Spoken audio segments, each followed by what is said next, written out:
kata jamak dari akidah yang artinya simpulan. Kata lain yang serupa dengan i'tikad mempunyai arti kepercayaan. Menurut Said Sabiq seperti dikutip Nur Khalis Majid, tauhid atau al-aqidah al-islamiyah adalah suatu sistem kepercayaan Islam yang mencakup di dalamnya yaitu keyakinan kepada Allah Subhanahu wa taala dengan jalan apa? Memahami nama-nama dan sifat-sifatnya. Keyakinan terhadap malaikat, ruh, setan, iblis dan makhluk-makhluk gaib lainnya. Kepercayaan terhadap nabi-nabi, kitab-kitab suci serta hal-hal eskatologis lainnya seperti hari kebangkitan, al-ba'ats, atau bisa disebut juga dengan hari kiamat, hari akhir, yaumul al-qiyamah, yaumul akhir. Selanjutnya surga, neraka, syafaat, jembatan gaib, atau disebut juga dengan al-sirah al-mustaqim dan sebagainya. Akidah adalah suatu keyakinan yang mengikat hatinya dari segala keraguan. Atau dengan kata lain, akidah adalah suatu perkara yang harus dibenarkan dalam hati sehingga melahirkan jiwa yang tenang dan mantap serta tidak dipengaruhi keraguan, meyakini dengan penuh keyakinan bahwa apa yang menjadi rukun iman umat Islam benar mutlak meyakini keberadaannya. Seperti halnya kita mempercayai adanya Allah Subhanahu wa taala.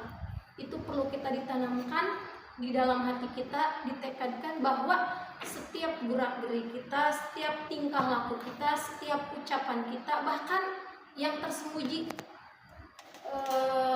di dalam hati kita itu Allah itu Maha tahu. Sehingga kita meyakini bahwa Allah itu wajib adanya dan mustahil tidak adanya. Selanjutnya kedua, pengertian akhlak. Akhlak berasal dari bahasa Arab al-khuluq atau al-khuluq yang berarti watak, tabiat, keberanian atau agama.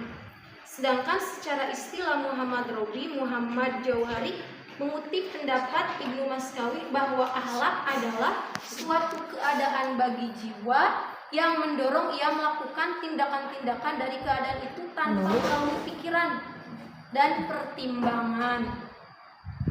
Jadi mungkin kalau melakukan sesuatu itu tidak dipikirkan dulu atau ditimbangkan, langsung melakukan pekerjaan itu.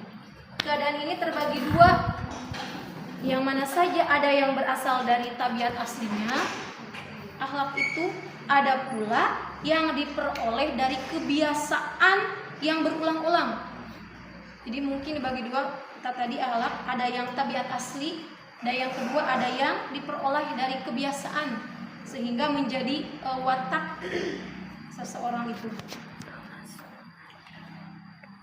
Boleh jadi pada mulanya tindakan-tindakan itu melalui pikiran dan timbangan dan dilakukan terus-menerus, maka jadilah suatu bakat atau akhlak. Ada yang berpendapat juga akhlak merupakan konsep kajian terhadap ihsan. Ihsan merupakan ajaran tentang penghayatan akan hadirnya Tuhan dalam hidup. Contoh, kita berada di dalam ruangan yang gelap sendiri. Kita meyakini kita itu sendiri, tapi kita meyakini di dalam hati bahwa Allah melihat keadaan kita, sehingga kita tidak merasa kita itu sendiri.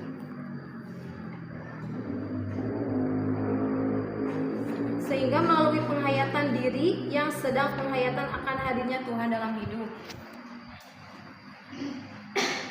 dan berada di depan ngaji, itu hakikatnya Allah yang bisa menuntun kita bisa mengaji.